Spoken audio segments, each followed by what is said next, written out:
Kejadian bab 42. Saudara-saudara Yusuf pergi ke Mesir.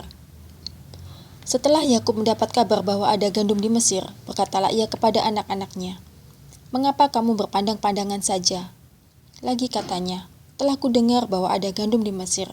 Pergilah ke sana dan belilah gandum di sana untuk kita, supaya kita tetap hidup dan jangan mati." Lalu pergilah 10 orang saudara Yusuf untuk membeli gandum di Mesir. Tetapi Yakub tidak membiarkan Benyamin, adik Yusuf, pergi bersama-sama dengan saudara-saudaranya, sebab pikirnya, jangan-jangan ia ditimpa kecelakaan nanti. Jadi di antara orang yang datang membeli gandum terdapatlah juga anak-anak Israel, sebab ada kelaparan di tanah Kanaan. Sementara itu, Yusuf telah menjadi mangkubumi di negeri itu. Dialah yang menjual gandum kepada seluruh rakyat negeri itu. Jadi ketika saudara-saudara Yusuf datang, kepadanya lah mereka menghadap dan sujud dengan mukanya sampai ke tanah. Ketika Yusuf melihat saudara-saudaranya, segeralah mereka dikenalnya, tetapi ia berlaku seolah-olah ia seorang asing kepada mereka. Ia menegur mereka dengan membentak, katanya, "Dari mana kamu?" Jawab mereka, "Dari tanah Kanaan untuk membeli bahan makanan." Memang Yusuf mengenal saudara-saudaranya itu, tetapi dia tidak dikenal mereka. Lalu teringatlah Yusuf akan mimpi-mimpinya tentang mereka. Berkatalah ia kepada mereka, "Kamu ini pengintai. Kamu datang untuk melihat-lihat di mana negeri ini tidak dijaga." Tetapi jawab mereka, "Tidak, tuanku, hanyalah untuk membeli bahan makanan, hamba-hambamu ini datang. Kami ini sekalian anak dari satu ayah. Kami ini orang jujur, hamba-hambamu ini bukanlah pengintai." Tetapi ia berkata kepada mereka, "Tidak, kamu datang untuk melihat-lihat di mana negeri ini tidak dijaga." Lalu jawab mereka, "Hamba-hambamu ini 12 orang, kami bersaudara, anak dari satu ayah di tanah Kanaan. Tetapi yang bungsu sekarang ada pada ayah kami dan seorang sudah tidak ada lagi." Lalu kata Yusuf kepada mereka, "Sudahlah, seperti telah kukatakan kepadamu tadi, kamu ini pengintai. Dalam hal ini juga kamu harus diuji demi hidup Firaun. Kamu tidak akan pergi dari sini jika saudaramu yang bungsu itu tidak datang kemari. Suruhlah seorang daripadamu untuk menjemput adikmu itu, tetapi kamu ini harus tinggal terkurung di sini. Dengan demikian perkataanmu dapat diuji apakah benar, dan jika tidak, demi hidup Firaun, sungguh-sungguhlah kamu ini pengintai." Dan dimasukkannya mereka bersama-sama ke dalam tahanan 3 hari lamanya. Pada hari yang ketiga berkatalah Yusuf kepada mereka, "Buatlah begini, maka kamu akan tetap hidup. Aku takut akan Allah. Jika kamu orang jujur, biarkanlah dari kamu bersaudara tinggal seorang terkurung dalam rumah tahanan, tetapi pergilah kamu, bawalah gandum untuk meredakan lapar seisi rumahmu. Tetapi saudaramu yang bungsu itu haruslah kamu bawa kepadaku, supaya perkataanmu itu ternyata benar, dan kamu jangan mati." Demikianlah diperbuat mereka. Mereka berkata seorang kepada yang lain, "Betul-betullah kita menanggung akibat dosa kita terhadap adik kita itu. Bukankah kita melihat bagaimana sesak hatinya ketika ia memohon belas kasihan kepada kita? Tetapi kita tidak mendengarkan permohonannya.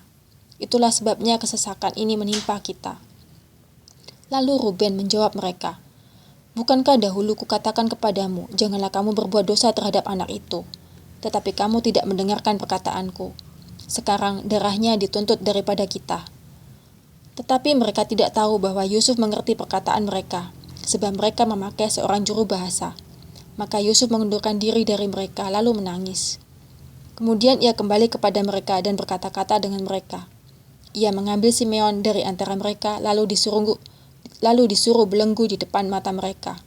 Sesudah itu Yusuf memerintahkan bahwa tempat gandum mereka akan diisi dengan gandum, dan bahwa uang mereka masing-masing akan dikembalikan ke dalam karungnya, serta bekal mereka di jalan akan diberikan kepada mereka.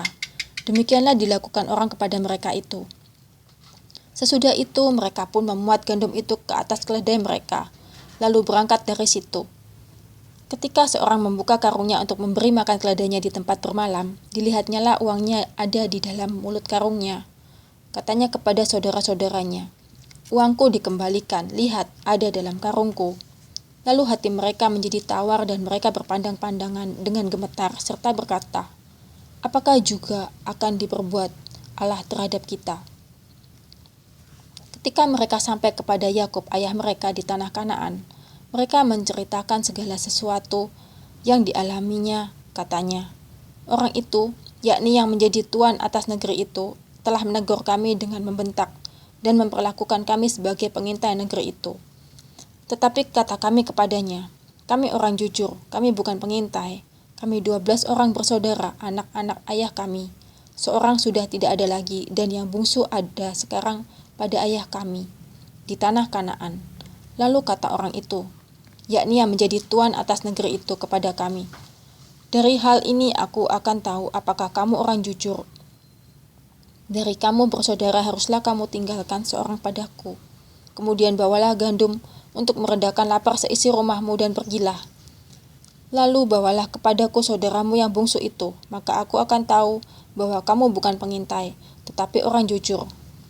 Dan aku akan mengembalikan saudaramu itu kepadamu, dan bolehlah kamu menjalani negeri ini dengan bebas. Ketika mereka mengosongkan karungnya, tampaklah ada pundi-pundi uang masing-masing dalam karungnya.